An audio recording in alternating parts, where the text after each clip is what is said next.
program. More Filipinos were jobless in February, even as public utility drivers and operators still wait for fuel subsidy payouts. Travelers are beginning to converge in airports ahead of the Holy Week break.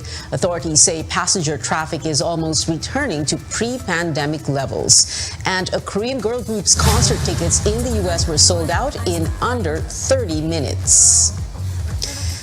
Now, despite easing of COVID-19 restrictions in a number of areas, more Filipinos were out of work in February. The Philippine Statistics Authority says the latest tally of jobless Filipinos went up to 3.13 million from 2.93 million in January.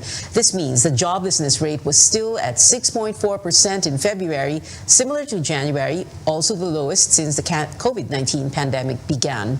The number of people in the labor force rose to 48.61 million in February. That's high by over 2.6 million from January. But national statistician Dennis Mapa says not everyone got jobs. Ibig sabihin, ito sila naghanap ng trabaho pero hindi sila nakakuha ng trabaho na gusto nila. So sa datos natin, yung looking for work na unemployed ay tumaas mula 1.16 million noong January. Tumaas ito hanggang 1.94 million noong February. The National Economic and Development Authority welcomes the latest figures. It also emphasizes the importance of bringing back face-to-face classes in areas under Alert Level 1. A labor group is asking for another increase in the daily minimum wage, this time in the Caraga region and no longer across the board. The Trade Union Congress of the Philippines filed a petition today before the Regional Tripartite Wages and Productivity Board for an additional 425 pesos to the current daily rate of 320 pesos. The Labor Department on Tuesday said the group also filed a fresh petition for a minimum wage hike in Metro Manila after its earlier request for an across-the-board 470 pesos salary hike was rejected. The group requested an increase to help workers cope with the rising cost of fuel and basic goods. The department says the fresh appeal may be considered during the next Regional Wage Board meeting.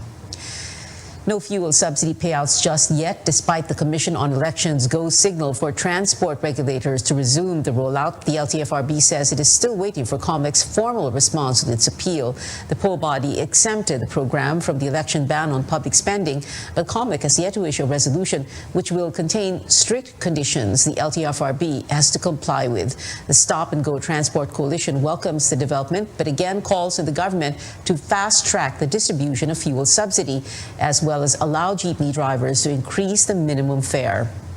Among LTFRB franchise holders, less than half have received the 6,500 pesos in their Pantawid Pasada cards. The Interior Department, meanwhile, says it has a partial list of tricycle drivers eligible for the aid, but the LTFRB says it has yet to receive any list.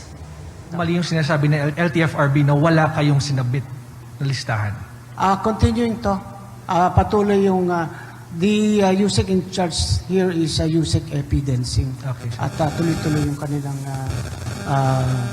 pagko-coordinate with the LTFRB.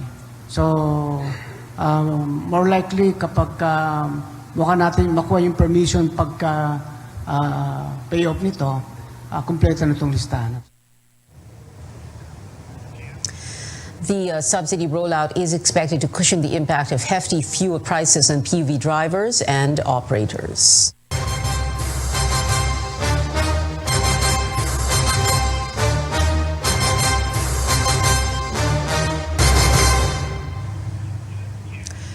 Election updates now. COMELEC now verifying the areas of concern identified by the Philippine National Police. The PNP listed 105 towns and 15 cities based on their history of violence, political rivalry, and the presence of private armed groups.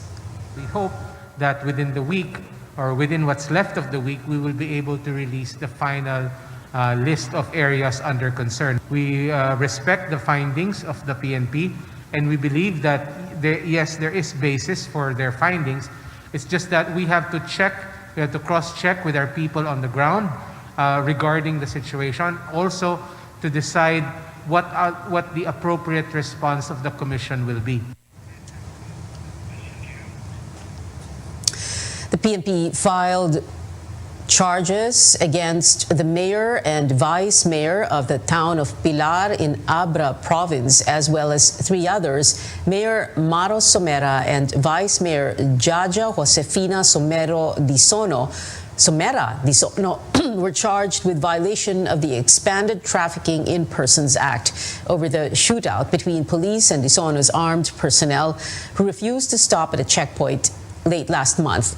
2 local government personnel and 1 of Di Sono's household help face 1 charge of serious disobedience to an agent of a person in authority, while the helper was charged with attempted murder. The DILG also asked at least 63 local officials to explain election violations they supposedly committed, including vote buying, but there is no formal complaint yet. Meanwhile, 25,000 people were either caught not wearing face masks or observing physical distancing from April 1 to 4. The PNP has yet to clarify whether the incidents happened during campaigns. It's also unclear whether there were politicians or organizers penalized. Pag ginawa natin yung general rule na yan na lahat mananagot ng kandidato, wala nang matitirang kandidato sa Pilipinas. Kasi nga, campaign period ngayon. That is why we go to specifics. Kung sino yung violators, kunin natin.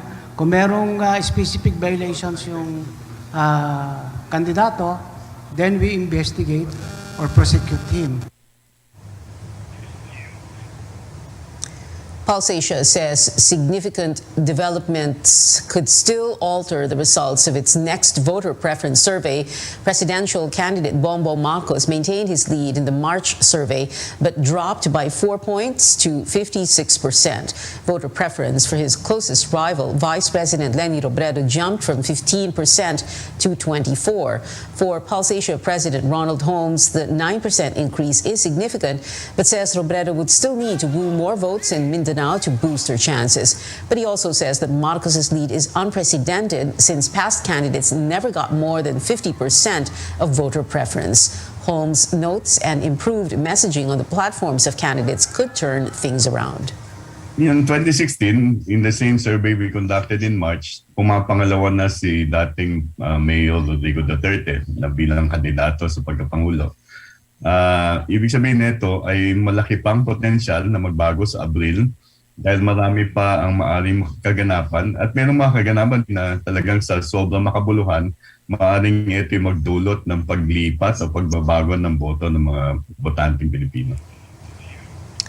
Then presidential candidate Rodrigo Duterte overtook his rival, Senator Grace Poe, by 5 points in the Pulse Asia voter preference survey held from late March to early April of 2016. The vice presidential survey held in the same period shows Marcos leading the pack with 6 points away from Robredo.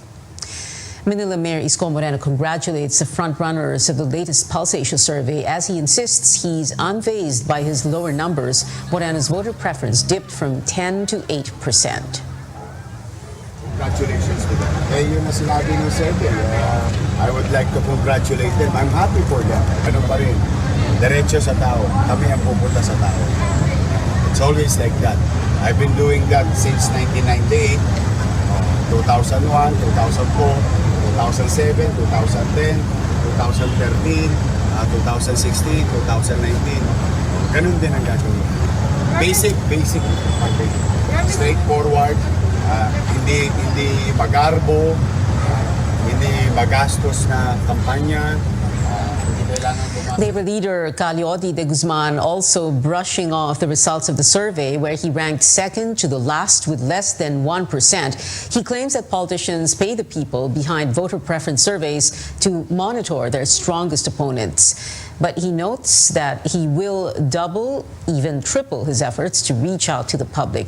The Labor leader is now proposing the use of taxpayers' money to fund the campaigns of candidates and to tap state media to level the playing field.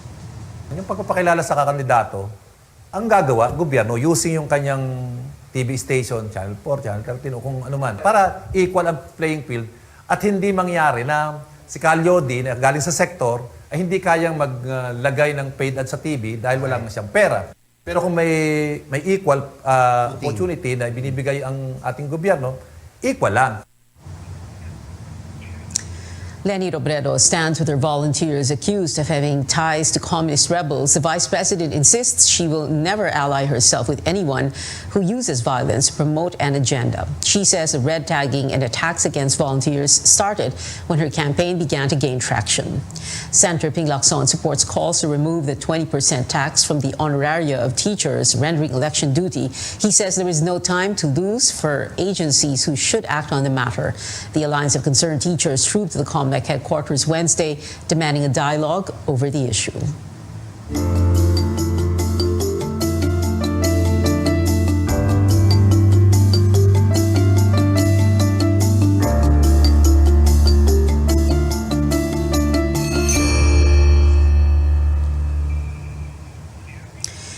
Children are among the most vulnerable sectors of society, more so orphans. What can the next administration do to help them?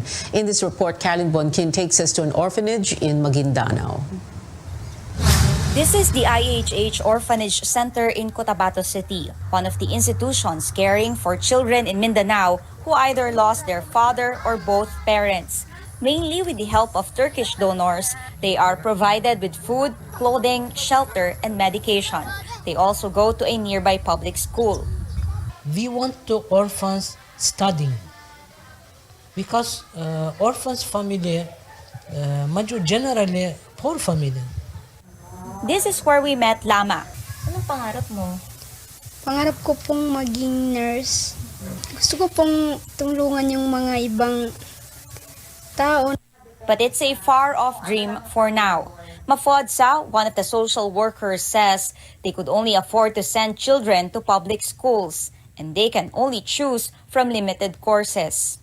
Yung ibang orphans namin gusto nila ng ibang halimbawa mas mataas na course pero hindi namin mabigay yun sa kanila dahil doon sa budget, naka-budget lang yung para sa kanila. Lama's hope is to find a sponsor or a scholarship grant. The Philippine Orphanage Foundation says there are around 2 million orphans in the country. Mafodsa hopes the government could allot funds to send all orphans to the university and help them pursue their dream career. Mafodsa also grew up in the orphanage. Now she's caring for 99 teenage girls. She says half of the children here lost at least one parent in different wars in Mindanao and are left with emotional wounds. She took psychology to help them cope, but Mafodsa says children in other orphanages don't get regular psychosocial interventions. These are not the only concerns. We met Abdul Shatar and Hania, regular volunteers in different orphanages in the region. They say other institutions have no steady food and hygiene supplies. Hindi kasi may iwasan na merong shortage. Kasi nga itong karamihan sa mga orphanage centers na meron tayo ay nakadepende ito sa mga sponsors from international. A study on the children of war says there are no DSWD accredited orphanages or shelters in the Bangsamoro region, nor dedicated national programs for war orphans. Without guidance, they run the risk of getting recruited by violent extremist groups. Kaya malaking tulong din na nakakastay sa mga orphanage yung mga orphans kasi at least may supervision ng mga mudir. Abdul Shatar says caring for the orphans should be part of the peace process in Mindanao. Hindi lang dapat ang nire-rehab natin ay yung mga infrastructures, kundi pati mismo yung mga tao na apektado nito. Now filed before the BARM Parliament is the Bangsamoro Orphanage Act of 2020, seeking to establish and regulate orphanages in the region. Specific plans for the orphans are rarely mentioned in politicians' election platforms. While orphans are not yet voters, they are our future. And just like Lama, all they want are basic needs and equal opportunity, just like the other kids. In Maguindanao, Carolyn Bonkin, CNN Philippines.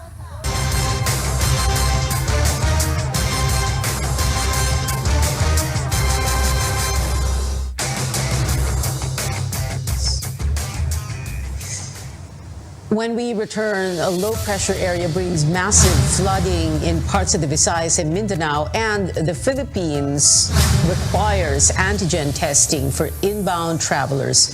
Newsnight will be right back.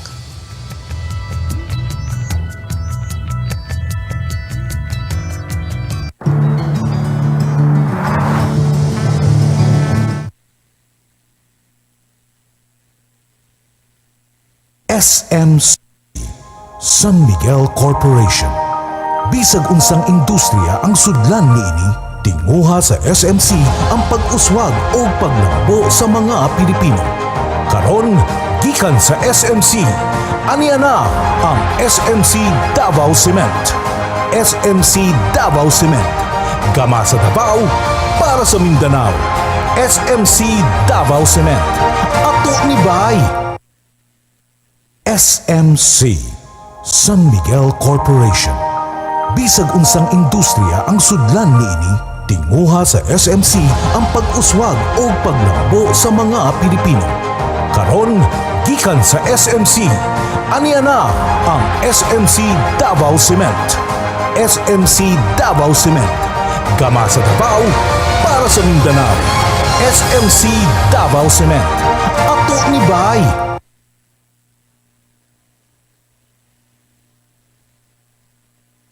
Pressure area. Classes and work suspended in Oras Town in eastern Samar today because of the heavy downpour, while motorists traveling to Hipapad Town are advised to take alternate routes to avoid the flooding. A bridge in San Fernando Town in Bukidnon also closed to motorists. Several areas were hit by floods in the province, forcing over 600 families to flee their homes. Yesterday, troops from the Philippine Army's 10th Infantry Division rescued affected residents in Trento Town in Agusan del Sur. Pag-asa says the Visayas and Mindanao will continue to experience cloudy skies with scattered rain showers. Same forecast for Mimaropa, Bicol, and Quezon Province. Cagayan Valley, Apayao, Kalinga, Ifugao, Aurora, and a Mountain Province will have cloudy skies and rains, while partly cloudy to cloudy skies with isolated rains will be felt in Ilocos, Abra, and Benguet. Pag-asa expects partly cloudy to cloudy skies with isolated rain showers here in Metro Manila and the rest of Luzon. The LPA was last spotted 180 kilometers east-northeast of Hinatuan, Surigao del Sur. The Weather Bureau also monitoring a tropical depression near Mindanao, which may enter the Philippine Area of Responsibility by Monday.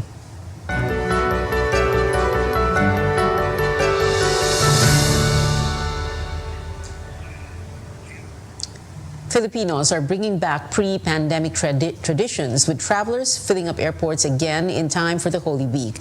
As Lois Calderon reports, things may finally be returning to the so-called old normal in the country's gateways. Naiya becomes the country's busiest airport again, with passenger traffic almost returning to pre-pandemic level. Seats in waiting areas get filled, both with people and luggage. Queues are building up at check-in counters. Crowded boarding gates. Airport authorities estimate 27,000 people flying daily out of the city. That's 80% of the 33,800 for domestic departures logged on Palm Sunday of 2019.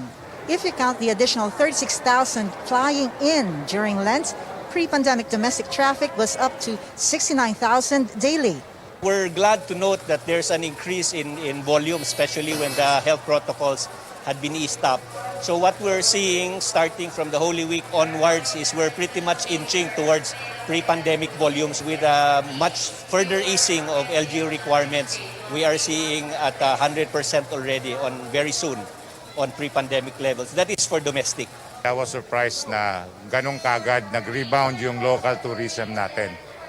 Marami tayong pasahero, especially actually yung sa Terminal 3 lang, pre-pandemic wise, we're almost 80%. During the pre-pandemic, we were able to cope with all the passengers that were using Terminal 3. So more so now, na medyo mababa pa ng mga 15-20% ang volume, kayang-kaya. This young family is off to Boracay for a 4-day vacation with a grandma. People travel in large groups of 10s and 20s, office colleagues and friends. Magbabakasyon lang po sa Boracay. Hanggang linggo po. May family gathering. Tapos sinama na kami ng boss namin. Excited po. coffee shops and restaurants are back in business too. The Transport Department gave airport concessionaires free rent until June. I am encouraging them to take advantage of that para ho naman makabawi po sila at sumigla ang ating paliparan. Data from the Manila International Airport Authority show nearly 800,000 travelers flew in and out of the city to visit local tourist spots during Lenten season of 2019, while almost 1 million was logged in terms of international passenger volume. The busiest days for this airport during this time of the year are Palm Sunday, when travelers fly out of the city, and on Easter Sunday, when they fly back. Lois Calderon, CNN, Philippines. More travelers from other countries are also expected to visit the Philippines. The government greenlights the use of rapid antigen tests as a requirement for inbound travelers. Testing should be done in an accredited facility or health facility in the country of origin. Authorities also instructed to accept only IATF-approved vaccination IDs. The RT-PCR test is still the gold standard for COVID-19 testing. Now, this is why the World Health Organization reminds countries to keep the guards up amid the looming recombinant forms of COVID-19. Those variants are XD, or the combination of Delta and Omicron, and XE, or the hybrid of two Omicron subvariants. The WHO reiterates recombinants are expected, but it is closely watching the new variants.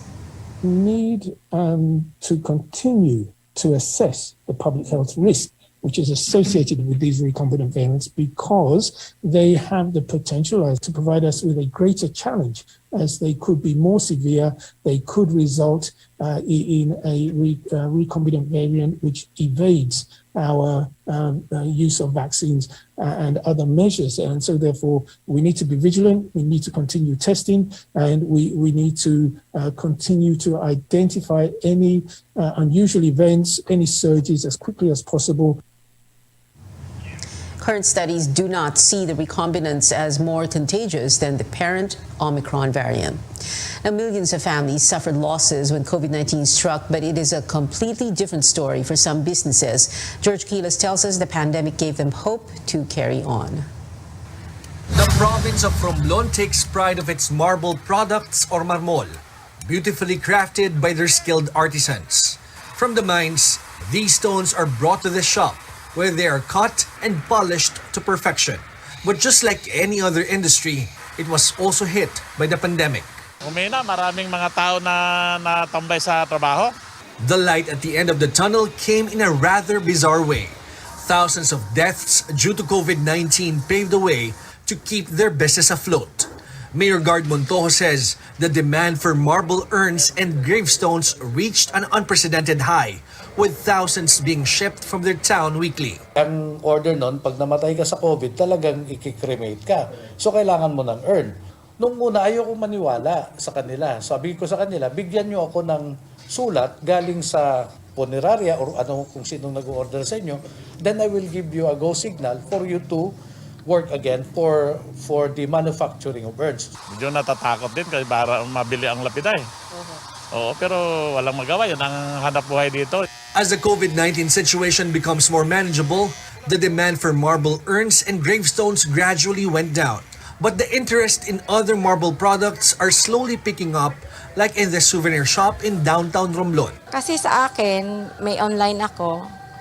Every day talaga, okay. Okay na siya. But ultimately, they wish that tourists will start coming back so that small businesses and local industries can fully recover from pandemic losses. From Romblon, George Cahiles, CNN Philippines. In other news, Malacanang says the Department of Migrant Workers, which was created to tackle concerns of Filipino workers overseas, has yet to be constituted. But this early, a controversy is already hounding the agency. Details from Tristan Nadalo. A Senate leader cautioned Secretary Abdullah Mamao to go slow on the new Migrant Workers Department to avoid going against the law.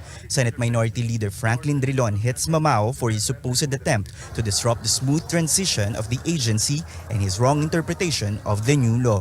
Mag-ingat po siya at pag pinilit niya, pwede siyang kasuhan ng usurpation of public functions. Kasong kriminal po yan. Hindi pwedeng lumagpas sa batas ang implementation tawag dyan, implementing rules. Ini-implement mo kung ano yung batas. Wala pong kapangyarihan ang Secretary Mamao. Drilon is also the author of the law creating the Migrant Workers Department. He says the election ban limits Mamao's power to transfer employees and officers to the agency. Mali yung pagka-appoint sa kanya dyan. Kung mayroon may justification man, it is just to be a member of the transition committee. Wala po siyang kapangyarihan na gumawa ng sariling rules and regulations. Mamao is asserting his authority and orders concerned agencies to submit to his jurisdiction. However, Labor Secretary Silvestre Bello and Executive Secretary Salvador Mejaldea are of the view that the new department is not yet constituted. If the Department of Labor is claiming that the ILAB, the Polo offices, the Repatriation Center in the OWA, and that of the Maritime Polytechnic Institute are still part of the Department of Labor, that is their own choice. And we are here dealing with the law. And as far as I'm concerned, I'm sticking with the law. I will decide, I will act, and I will do anything that has something to do with the law. Mamao has released implementing rules and regulations or IRR for the law, making things complicated. Some members of the transition committee say the document did not go through them. Sources in the DMW Transition Committee tell CNN Philippines Mamao's IRR faces constitutional and legal challenges. They add the Transition Committee is a collegial body and Mamao can't go through the process alone. OFW advocate and founder of the Blas Oples Center, Susan Toots Oples, says services may suffer at the expense of disagreements among authorities. It's going out of bounds. We are all very concerned. We are appalled by the lack of transparency in the signing of the IRR. We asked for a ceasefire dun sa battle of the memos and for the president or for the executive secretary to intervene. Ople adds concerned groups have asked the Justice Department for a legal opinion on the matter. In an interview, Mamao said all his actions were in line with the law.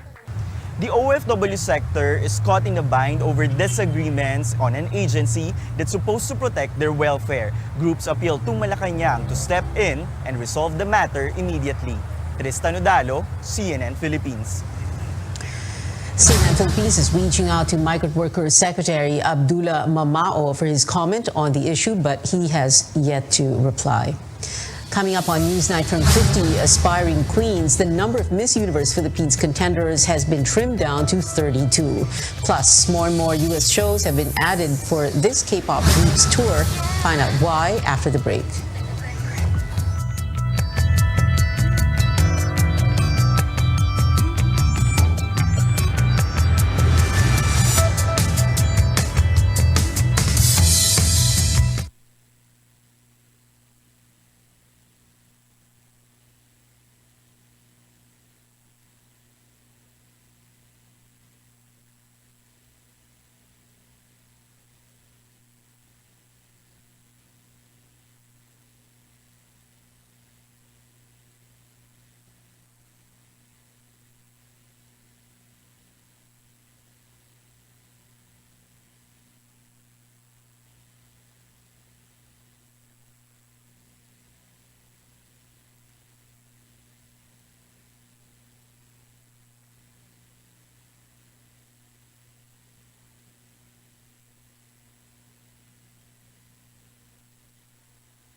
Welcome back to CNN Philippines. We're getting closer to finding out who will wear the Miss Universe Philippines crown next. The top 32 finalists were just unveiled. Among them are pageant veterans like Miss World Philippines 2019, Michelle D, and Miss Earth Philippines 2018, Celeste Cortez. Coronation night is set for April 30 at the Mall of Asia Arena.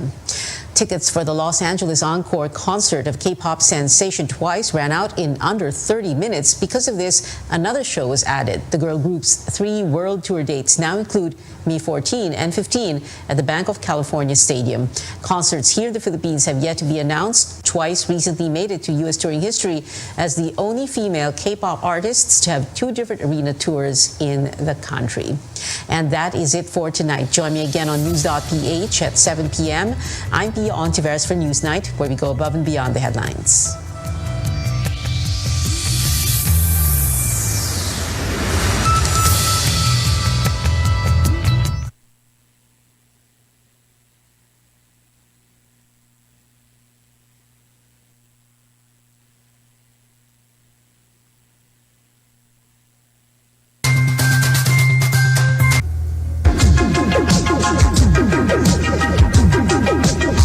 RPN, Radio Philippines Network Incorporated, DXKO. 13 sa Zinday Utso sa Dayan sa inyong radyo. RPN DXKO, ang Radyo Ronda dili sa Dakbayan sa Cagayan de Oro. Sibiyahan na may galaon sa katawhan, andang mo serbisyo sa tanan.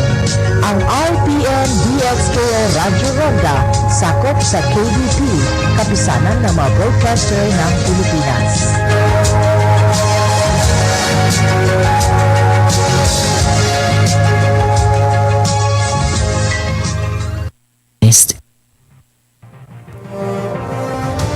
The campaign for local candidates begins this Friday, March 25. And as we're going to show you tonight, all politics is local.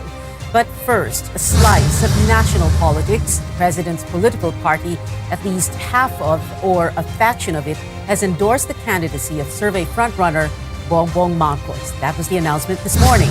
The other half, or the other faction, has Manny Pacquiao, but of course, he's running as Bromby standard bearer.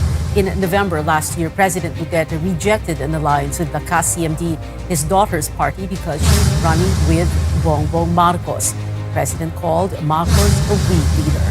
PDP Laban was founded by Nene Pimentel, Ninoy Aquino, and Lorenzo Catani Tanyada. Nene's son, Pogo, pointed out the party was founded to oppose the Marcos dictatorship, and now it has endorsed the candidacy of the late dictator's son.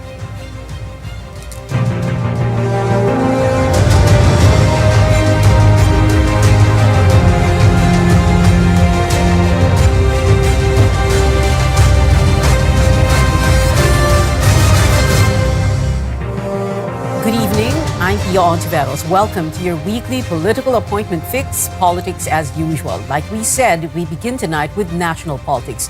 Joining us now via Zoom is Senator Coco Pimentel of PDP Laban. But Senator Coco, before we talk, we're going to listen to a few sound bites this morning.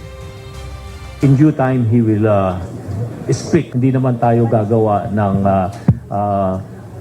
desisyon na magiging lihis sa pananaw din ng ating chairman. It's only BBM na wala siyang sinabi, walang masamang sinabi kay Pangulong Duterte. In fact, pagkatapos ng mga nasabi sa kanya, he's still willingly saying na itutuloy ko kung ano yung sinimula ni Pangulo. So how a PDP Laban, no, which has merged during the time of President Cory Aquino, no, can now support the candidacy of their founding father's nemesis is beyond any principled choice. Senator Coco Pimentel joining us live via Zoom. Good evening, Senator. Good evening, Pia, and good evening to all the viewers. Yes. Are you calling Bongbong Marcos Adolf or Adolf Hitler Jr. now?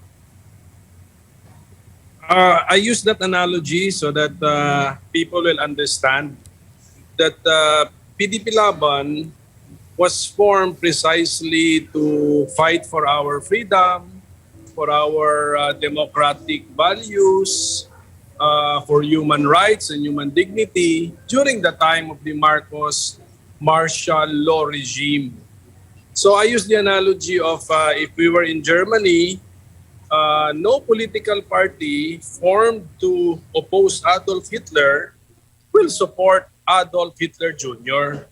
So sana klaro yung analogy ko at madaling maintindihan. ang sabi ni Secretary Cusi kanina sa press conference is that when he was asked precisely about that, no, that the party that was formed to oppose the dictatorship or the dictator is now endorsing the dictator's son, ang sinasabi niya is, we have moved forward. What does that sound like to you when the PDP Laban Cusi faction says, we have moved forward, and what would you say if you were told that to your face? Yeah, actually he has no right to determine the direction of PDP Laban. In effect, he's saying that they want to hijack the party, but we are resisting the hijacking of the party. Talo lang kami mga kababayan sa media war kasi may mga media hunters yan sila, well-funded sila, kami wala. So, pero the reality is the legitimate members of PDP Laban, the old-timers, those who have sacrificed for the party, they are not for Bongbong Marcos. We have already made our decision in a formal proceeding. We are for Senator Manny Pacquiao for president. So, hindi po kami nadadala. Pero siyempre, dinadaan lang tayo sa media blitz and media relations handling. So, yun lang po ang nangyayari. But kami po, hindi kami nawawala ng landas. Alam namin yung direction po namin. And we also know our history.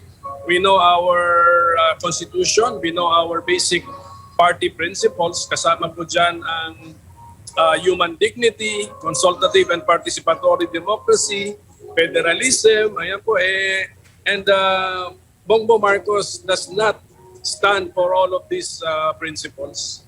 Resisting the hijacking of the party, there are petitions, a petition before the COMELEC, to determine which one is the so-called real PDP Laban. Yes. It is less than 50 days to go before the elections. Are you going to get a decision, you think, anytime soon, and is that going to make things clear for you?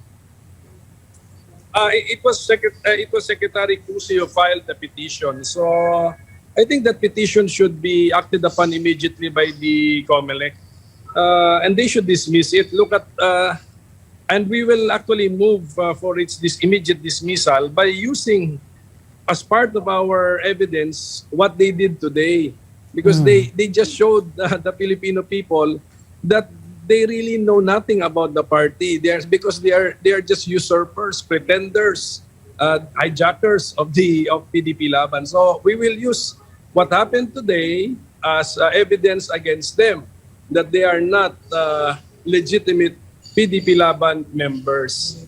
And which is really true kasi if I look at the people surrounding him or around Secretary Cusi, ngayon ko lang po nakikita mga pagmumukha nila in a so-called party event. Mga baguhan lang lahat yan. So they have no right to determine the direction of PDP Laban. And in that event, the Bagong Lipunan theme song was played, Senator Coco, and I'm sure you heard that earlier. Do you think that this means the endorsement by the PDP Laban Cusi faction, do you think that this means this is already an endorsement or an endorsement from President Duterte for Bongbong Marcos is coming soon? I hope not. And because if the president wants to endorse a candidate, why cannot he do it by himself or directly? So, and then if he endorses Marcos, what happens to the words that he has spoken against Bongbong Marcos? So, kakainin niya po lahat yun. So, this is not an endorsement from the president because an endorsement must come from the president's mouth, no? But if this is, then he's eating his own words. I mean, how will we explain his criticism of Senator Bongbong Marcos as a presidential candidate? Sinabi yata niya, he's a weak leader and some other criticisms. Yeah, and of course, everyone's waiting for what's going to happen next, kung ano yung, or if there will be a plot twist to this. Thank you so much for joining us tonight, Senator Coco Pimentel. Thank But you, like we thank you. said, Yeah, thank you. all Yeah, politics is local. We're going local when we come back.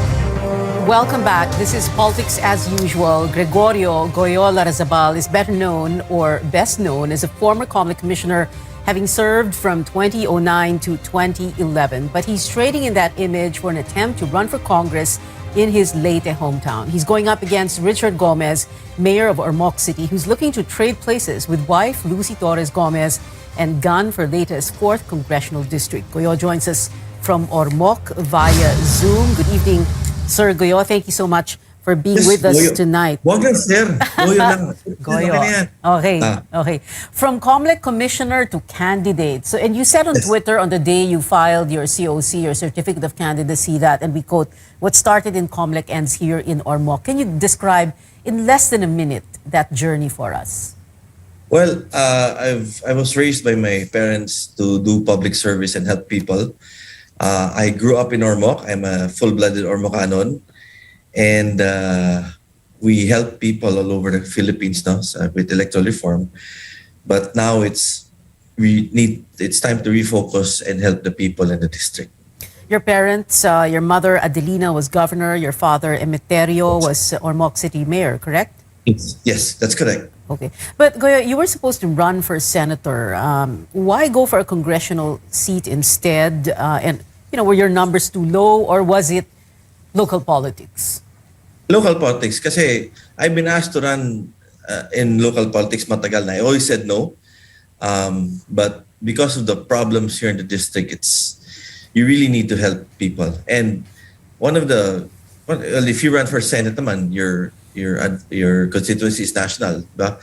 There are some laws which I intend to pass which are national in scope. And I can still do that as a congressman, diba? Right. I can still do that. I can still pass the revised omnibus election code. I can still pass or push for other laws that can help the whole Philippines. But I can also address the concerns of the district. Yeah, we're going to go back to your proposed legislation in just a bit. No, but I wanted to ask you first, what's it like to run against Richard Gomez, against Goma? His surveys show him well ahead. What do your surveys tell you, and what do you hear on the ground? I like our trajectory, and I like the way we've been doing things. I don't want to say the numbers we have, but I am pretty happy where we are now.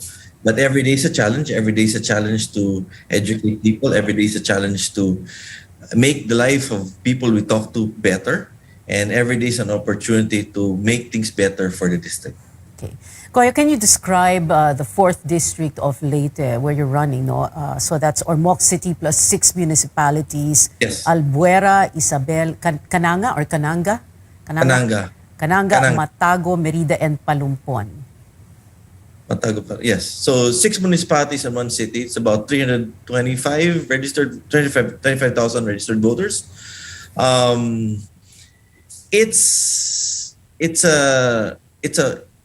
There's such opportunity for the district to grow. Unfortunately, the services that the people in the district need haven't been provided to them. So we need to address those. Okay. And when you talk about providing those services, I was reading up on your platform for your district. No? So repair of barangay roads, over-the-counter medicine, solar streetlights, water, barangay-based hospitals. But these are things that lawmakers, ideally, in an ideal setting, should not have to provide, but it's happening all over the country, no? And this is something that you're also going to have to do, right? Yes, but like for example, the healthcare system in the district, it's so Ormoc-centered. In fact, literally everybody in the district, if they need to have an X-ray, they have to go to Ormoc. If they have to have the dialysis, they have to go to Ormoc. If they have to have an ultrasound, they have to go to Ormoc. This cannot be. You need to decentralize the healthcare services and make it available to the people in the different municipalities. This hasn't been taken care of for such a long time. Well, how far are those municipalities from Ormoc? Well, and how long does it take for people? Yeah, I mean, if they don't have transportation, how long will it take for them to get to Ormoc? Well, down south, Albuera is about 25 minutes. Up north, the farthest is about an hour and a half. In Palumpon, if you take the diversion road, it's about an hour. But that's not the distance is not the point. Because last year when Ormoc went to a lockdown, no one could go inside Ormoc. And so people, literally, there were some people who died in the borders. People who couldn't enter Ormoc City to get medical treatment died. And that's scandalous. We cannot let that happen again. We need to make sure that the healthcare services are provided to the residents in the district.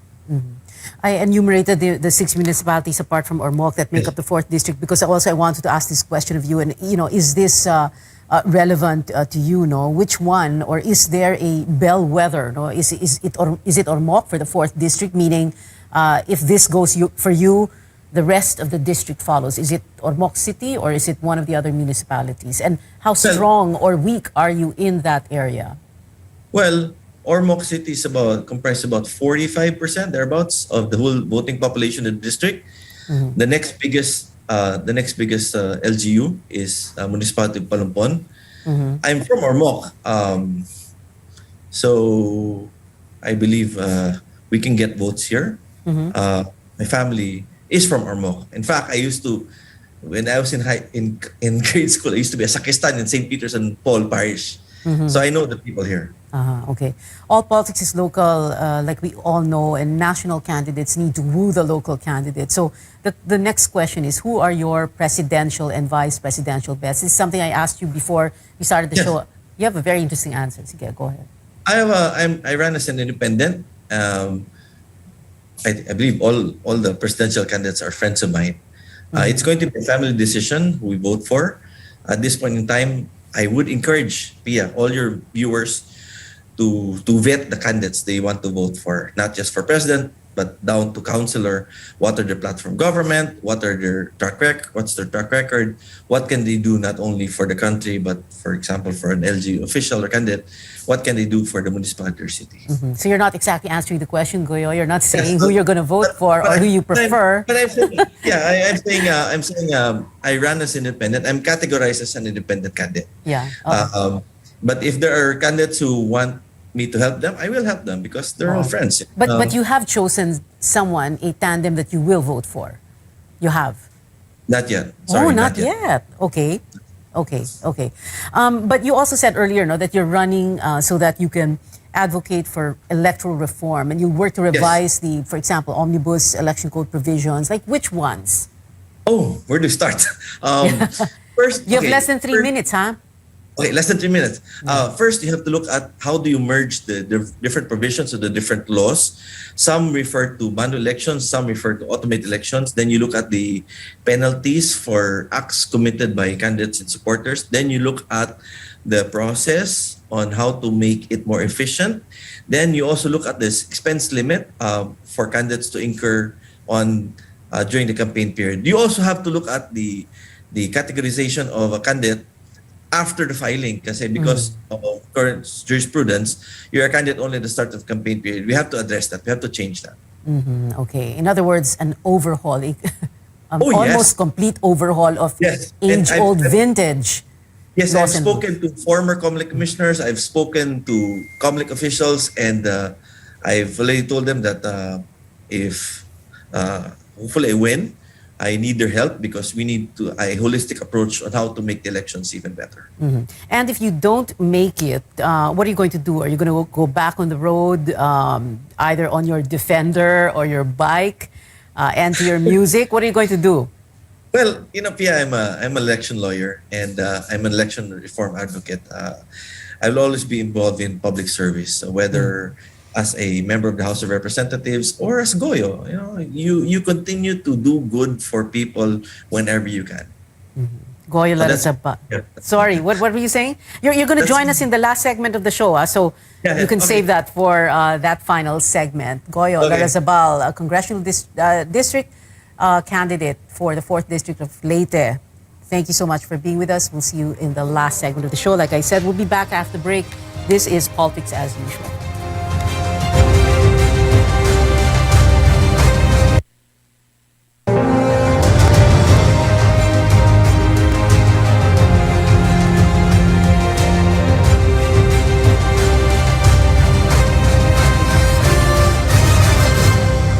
Welcome back. This is Politics as Usual, your weekly political appointment fix. Glad you're staying with us. How lucky can Vico Soto get? A first-timer in Pasig politics when he ran for mayor in 2019, and now 92% in Publicus Asia's survey of Metro Manila mayoral candidates and their chances against a rival who just filed a cyber libel case against him. On Friday, Vico starts his re-election campaign. Mayor Vico Soto, welcome to the show and to the studio. Hi, Miss Pia. Thank you for having me. Pia lang, don't say Miss Pia. Respect to elders daw po. Aray ko, ano yan? Okay, let's talk about your rival, si Vice Mayor Iyo Bernardo. No? So, meron siyang Facebook post about yung pag-file niya ng cyber libel case against you. No? Tapos, nag-comment ka ng haha or something. Give us a little background first of that case. And, you know, did you say anything libelous about him? Well, obviously, I don't think I said anything libelous. What did you say, and when, and where? During one flag ceremony, one Monday morning, I was responding to some of the complaints or allegations that he was making. And I told him, through the flag ceremony, hindi ko naman siya nakakausap eh. Sinabi ko sa kanya na, sana kung meron siyang complaints, you know, use the formal mechanisms of the city first. Use the local special bodies, which he is actually a member of. And he is vice mayor anyway. Yes. Yeah. And so he has access to those channels. Basically, what I was saying is that, you know, okay lang mamuna. Okay lang na punahin niya ako.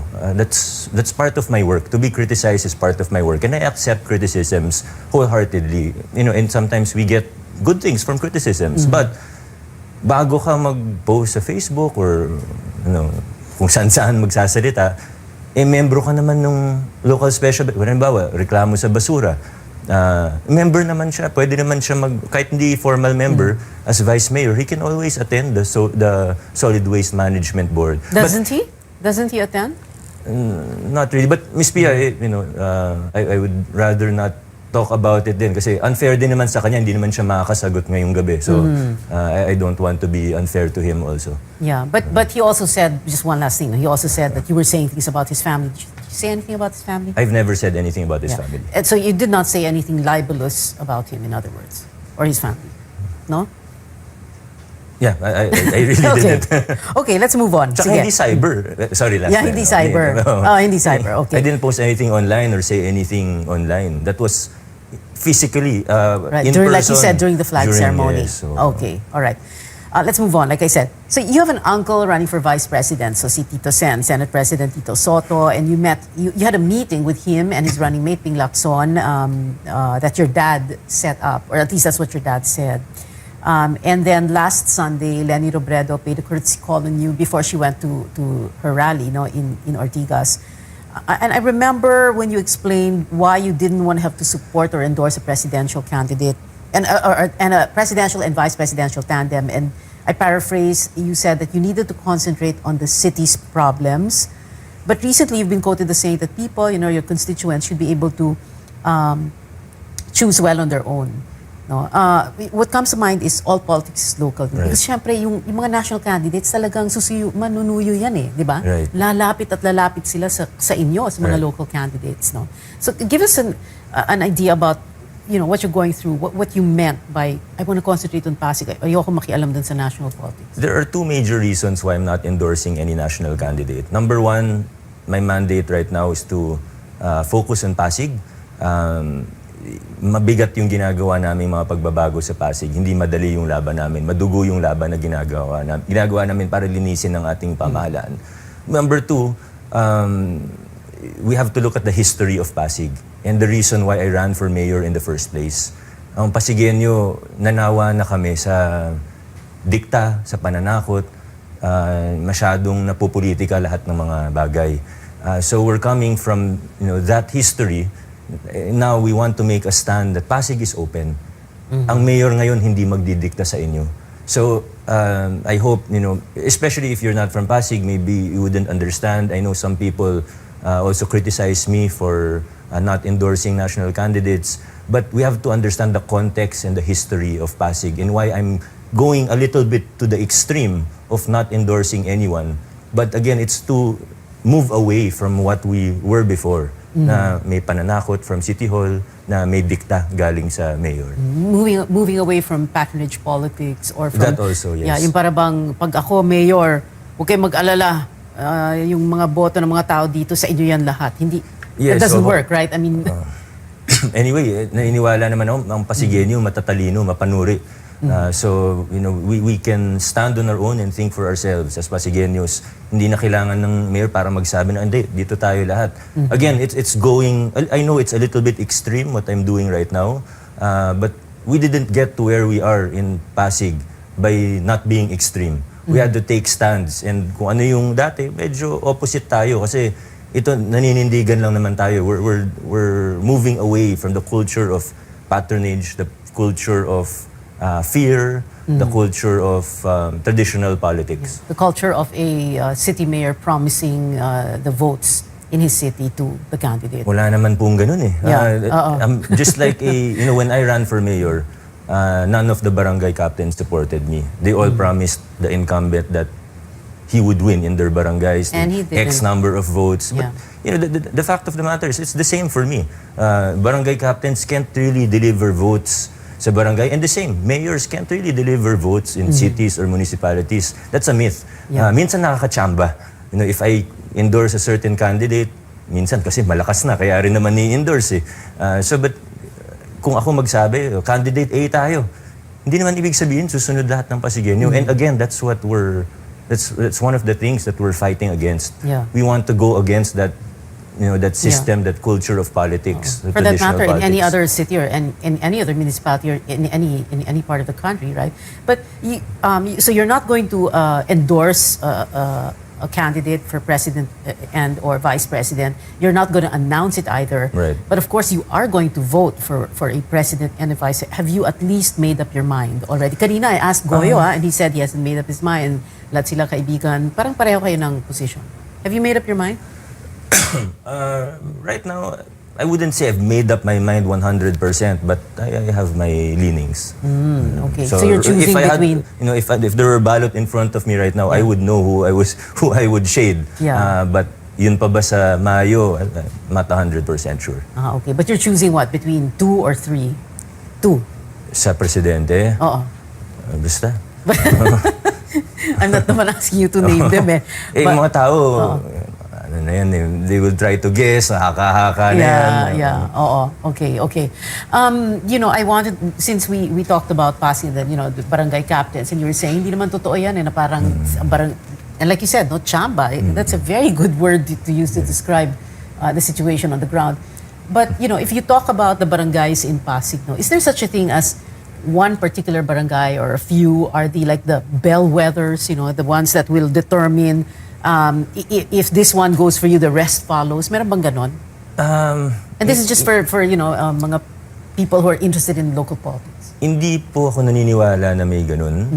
We have 30 barangays very different from each other. Meron kaming barangay na nasa 2,000 lang yung populasyon. Meron kaming barangay na nasa ilang 100,000,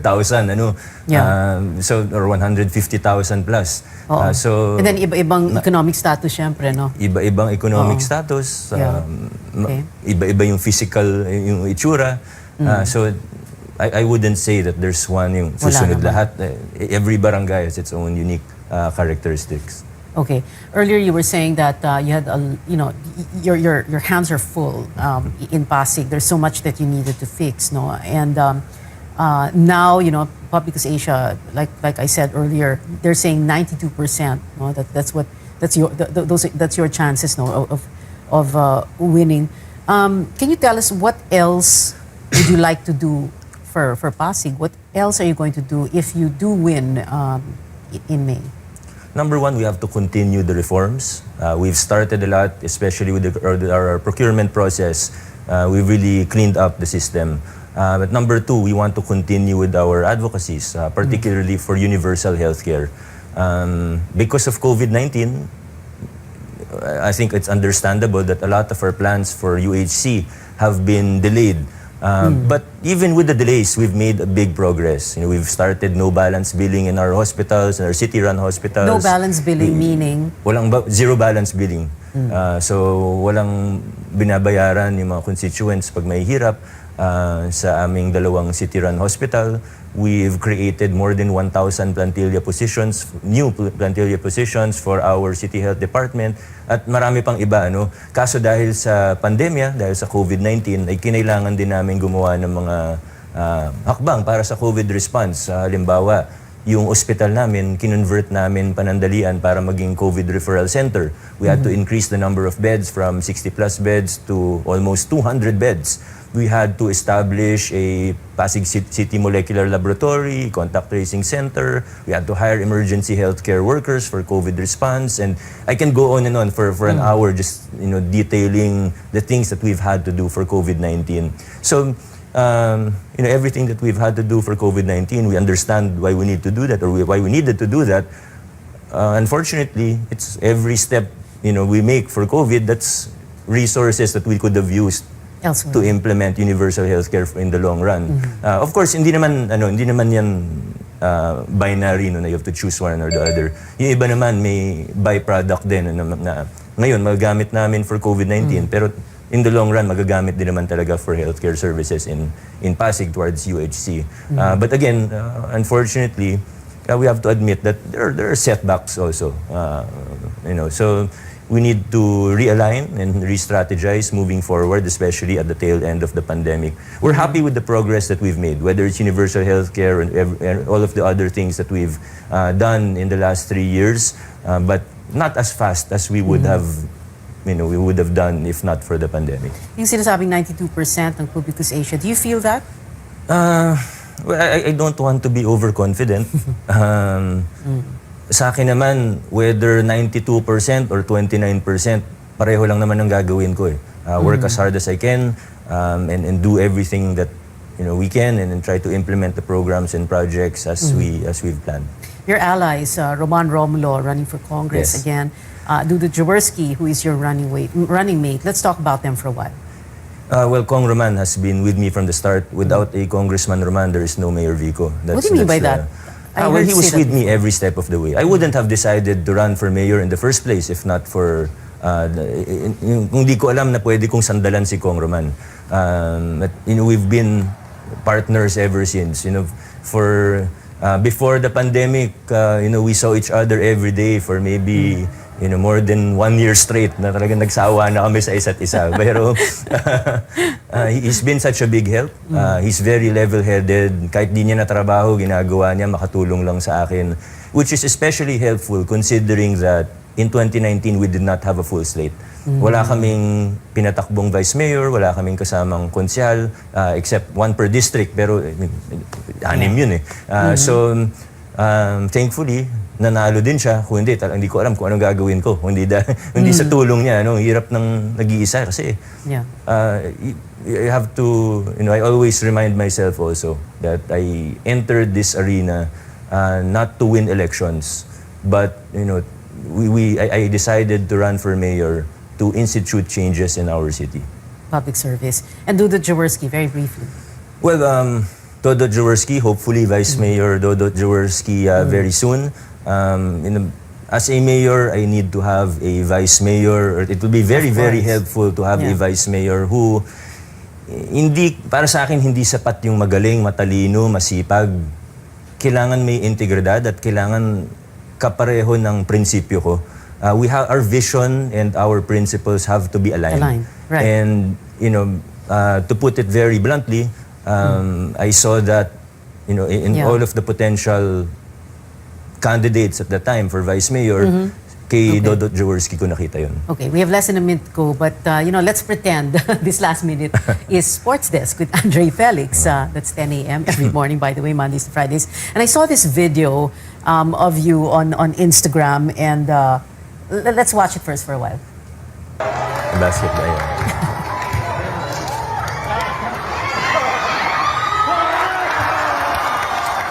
Malakas talaga si Mamba.